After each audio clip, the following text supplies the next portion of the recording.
تو جو اگر آپ ایک مکان اپنا 40 لاکھ میں بنا سکتے ہو، اگر آرکیٹیکٹ سے آپ نے وہ ڈیزائن لیا ہوگا کم سے کم 5 لاکھ کا آپ کو فائدہ آئے گا، وہی ڈیزائن 30 یا 35 لاکھ میں ہی بن سکتا ہے. سو ابھی ہم دیکھ رہے ہیں ہمارے جو maximum of the tourist places ہیں وہاں پہ جو ہے بلک میں کنسٹرکشن ہو رہی ہے. سو بینگ این آرکیٹیکٹ آپ کو کیا لگتا ہے وہ کنسٹرکشن صحیح طریقے سے ہو رہی ہے، اور اگر نہیں ہو رہی ہے تو کیا پرابلم ہے ان کنسٹرکشنس میں؟ کنسٹرکشن اگر وہ ریزیڈینشیل ایریا ہے تو اس میں کمرشل ایکٹیویٹیز کے لیے پرمیشن نہ دے دیں، اور وہاں پہ ہائٹ ریسٹرکشنز رکھیں. وہاں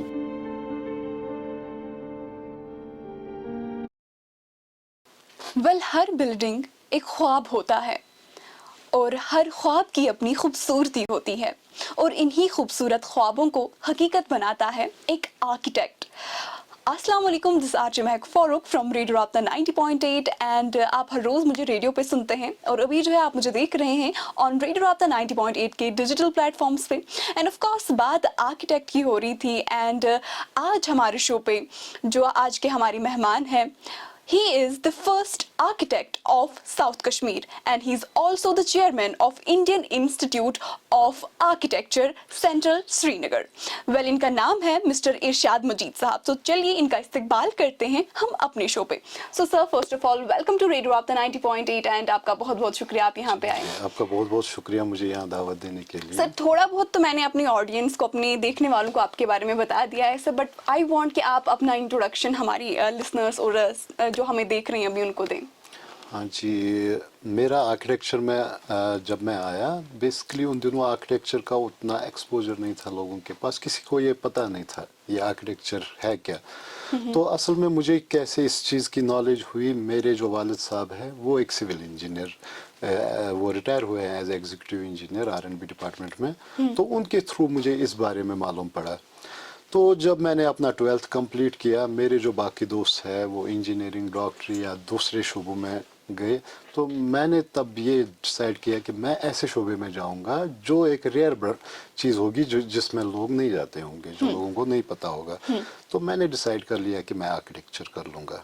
اس کے لیے پھر میں ساؤتھ انڈیا گیا، کیونکہ نارتھ انڈیا میں وہاں ان دنوں آرکیٹیکچر کالجز بہت کم ہوتے تھے، ہارڈلی 1 یا 2 آرکیٹیکچر کالجز ہوتے تھے. تو جو ہم اس ٹائم کے پاس آؤٹ آرکیٹیکٹس ہیں میکسیمم ساؤتھ انڈیا سے کیے ہوئے ہیں.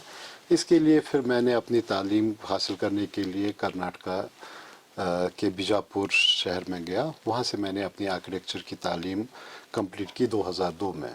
پھر وہاں سے آنے کے بعد میں نے دلی میں 1-2 سال ملٹی نیشنل کمپنیز میں کام کیا. تو جب تک میرا وہاں پہ ایک ایکسپیرینس گین ہو گیا، تاکہ مجھے یہ لگا کہ اب میں اس قابل ہوں کہ میں اپنی پریکٹس شروع کر سکتا ہوں، اس کے بعد میں یہاں کشمیر آیا اور اپنی پریکٹس شروع کی. خدا کے فضل و کرم سے میں پہلا آرکیٹیکٹ تھا ساؤتھ کشمیر کا، تب تک کوئی آرکیٹیکٹ یہاں تھا نہیں. تو پھر میں نے اپنی پریکٹس یہاں پہ شروع کی، اور پھر یہاں جو گورنمنٹ پروجیکٹس ان دنوں ہو رہے تھے، میکسیمم گورنمنٹ پروجیکٹس میں نے ڈیزائن کیے ہیں. مین وائل پھر سری نگر کا جو انجینئرنگ کالج ہے، national institute of technology NIT سری نگر، وہاں پہ بھی میں ایز گیسٹ لیکچرر پڑھانے جاتا تھا. اور یہاں پہ جو ایک کنزرویشن ریلیٹڈ ایک NGO ہے انٹیک، ان کے ساتھ بھی میں کام کرتا تھا. تو یہیں سے میرا سفر شروع ہو گیا، اور ابھی تک اب اپنی کنسلٹنسی چلا رہے ہیں. اور پھر 2002 میں یہاں پہ the Indian institute of architects, جو ہماری نیشنل لیول کی آرکیٹیکٹس کی ایسوسیشن ہے، ان کا چیپٹر کھلا، اور میں پہلا چیئرمین اس کا بنا. اور ابھی تک اب اپنی سروسز ان کے ساتھ انجام دے رہا ہوں ایز چیئرمین.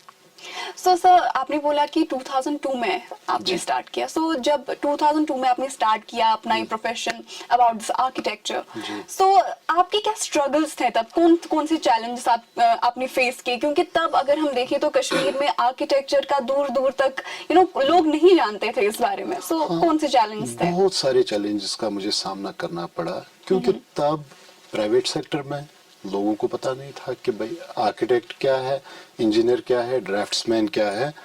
ان کو ان کے بارے میں ڈفرینسز پتہ نہیں تھی.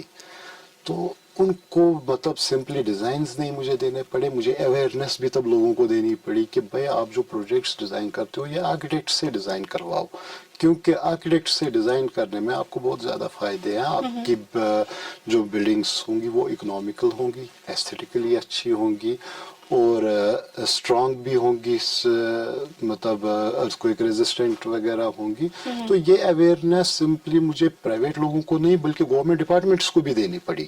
مجھے گورنمنٹ ڈپارٹمنٹس میں بھی جا کے ان کو بولنا پڑا کہ بھائی جو آپ یہ پروجیکٹس ڈیزائن کر رہے ہو یہ انجینئرس کا کام نہیں ہے ڈیزائننگ کا, آپ لوگوں کا کام ہے اس کو اسٹرکچرل ڈیزائن دینا ہے, آرکیٹیکچرل ڈیزائنز آپ ہم سے لیا کرو. سو لوگوں کی الگ بات ہے, آپ کو اویئر پہلے گورنمنٹ آفیشلز کو کرنا پڑا بھی اور پرائیویٹ لوگوں کو That's بھی. something مجھے interesting. مطلب اب جو میری نئے آرکیٹیکٹس یہاں پہ آ رہے ہیں چلیے ان کے لیے یہ بہت اچھی بات ہے, میں نے ان کو فیلڈ صاف کر کے رکھا ہے, اب لوگوں کو پتہ ہے آرکیٹیکچر کے بارے میں یا ڈپارٹمنٹس کو بھی. لیکن مجھے ان دنوں بہت اسٹرگل کرنی پڑی, پہلے مجھے اویئر کرنا پڑا سبوں کو. تو پھر گورنمنٹ ڈپارٹمنٹس کو میں یہیں سے جاتا تھا کہ یہ پروجیکٹس جو آپ کے ہیں یہ میں آپ کو ڈیزائن کر کے دے سکتا ہوں. ایون میں خود ہی ان کو پرپوزلز بنا کے دیتا تھا کہ یہاں اس جگہ پہ یہ پروجیکٹ آپ بنا دو, میں ہی پرپوزل بنا کے دوں گا, جب وہ تھرو ہوگا تب مجھے آپ اپنی کنسلٹنسی فیس دیجیے یا مجھے ایز کنسلٹنٹ ہائر کیجیے. تو بہت سارے جو اس ٹائم کے ہمارے پولیٹیشینز ایم ایل ایز ہوتے تھے ان کے پاس بھی میں جاتا تھا کہ آپ کے ایریا میں اس ایریا میں یہ پروجیکٹ ہم کر سکتے ہیں وہ کر سکتے ہیں. تو وداؤٹ اینی کسی لالچ کے بغیر اپنی جیب سے پیسہ خرچ کر کے اپنا ٹائم اسپینڈ کر کے میں پہلے پروجیکٹس ان کو سبمٹ کر کے دیتا تھا, وہ آگے کنسرنڈ اتھارٹیز کو بھیجتے تھے, جب وہ تھرو ہوتے تھے پھر کرتے تھے کام ہم. اور اس میں اگر میں 10 پروجیکٹ دیتا تھا 10 میں سے زیادہ 2 ہی بھی تھرو ہوتے تو, لیکن میرا اس ٹائم پہ اپنا اس میں پیسہ جاتا تھا, اپنا وقت جاتا تھا. لیکن میں نے کی وہ اسٹرگل, میں پھر بھی رکا نہیں, میں آگے بڑھتا گیا تاکہ لوگ جو میری فیوچر جنریشن فیوچر آرکیٹیکٹس یہاں پہ ہوں گے ان کو اس چیز کا فائدہ ملے. سو سر اگر ہم آج کی بھی بات کریں جس طریقے سے کشمیر میں کنسٹرکشن چل رہی ہے, سو بینگ این آرکیٹیکٹ آپ کو کیا لگتا ہے کہ کیا وہ ویل پلانڈ طریقے سے ہو رہی ہے؟ نہیں, بیسکلی وہ ویل پلانڈ طریقے سے نہیں ہو رہی ہے کیونکہ سارے آرکیٹیکٹس نے ڈیزائنز نہیں کیے ہوئے ہوتے ہیں, اور ان بلڈنگس میں بھی ایسا ہوتا ہے جو کسٹمر کی ڈیمانڈس ہوتی ہے ہمارے آرکیٹیکٹس اسی حساب سے چلتے ہیں. تو ویسا نہیں ہونا چاہیے تھا کیونکہ اس کا ایک پراپرلی ایک ماسٹر پلان بنا ہونا چاہیے. اس ماسٹر پلان میں مینشن کیا ہونا چاہیے کہ اگر یہ ایریا ہے اس میں ہائٹ ریسٹرکشنز اتنی ہونی چاہیے, اس میں آپ اتنا ہی لینڈ یوز کر لو تاکہ اس ایریا کی اسکائی لائن نہ بگڑ جائے. کیونکہ اگر ہم کسی ٹورسٹ ریزورٹ ایریا میں کوئی بلڈنگ بنا رہے ہیں تو وہاں پہ اگر ہم کو ہائٹ ریسٹرکشن نہیں ہوں گی, اگر ہم نے ایک ٹاور وہاں پہ بنا دیا جس کی ہائٹ بہت زیادہ ہوگی تو وہ وہاں کے وہ وہاں کے کلائمیٹ سراؤنڈنگس وہاں کی سائیوگرافی سے میچ نہیں ہوگا, وہ وہاں کی اسکائی لائن خراب کر دے گا. تو اس لیے جو بھی ابھی کنسٹرکشن میکزیمم ہو رہی ہے تو وہ اکارڈنگ ٹو پلاننگ نہیں ہو رہی ہے, وہ رینڈملی ساری پلاننگس ہو رہی ہے. اوکے, سو جو یہ آرکیٹیکچر کا کور کانسیپٹ ہے اور کنسلٹیشن ہے اس کی اتنی کیا ضرورت ہے؟ کیونکہ ابھی تک اگر ہم دیکھیں ہمارے کشمیر میں تو اگر زیادہ سے زیادہ کوئی بلڈنگ بنتی ہے تو زیادہ سے زیادہ انجینئر کے پاس جاتے ہیں سو دیٹ وہ ہمیں ڈیزائنز دے. سو اس کا اتنی کیا ضرورت ہے؟ آرکیٹیکٹ کے پاس جانے کی بہت ہی اشد ضرورت ہے کیونکہ جو بلڈنگ آپ کے آرکیٹیکٹ ڈیزائن کرے گا دوسرا بندہ ویسے ڈیزائن نہیں کر سکتا ہے.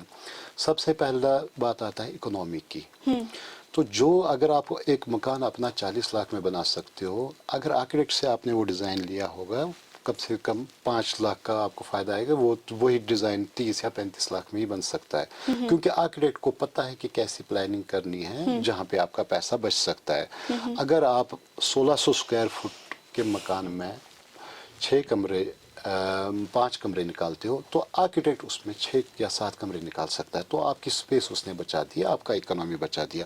پھر آرکیٹیکٹ کا جو ڈیزائن ہوتا ہے وہ سیمیٹریکل ہوتا ہے, پرپورشنیٹ ہوتا ہے, اور اس کی اور پراپرلی لائٹ وینٹیلیشن اس میں ہوتی ہے, پراپرلی سرکولیشن اس میں ہوتی ہے, جو کہ ادر دین نان آرکیٹیکٹ سے آپ نے جو ڈیزائنز لیے ہوتے ہیں اس میں وہ چیزیں لیک کرتی ہیں.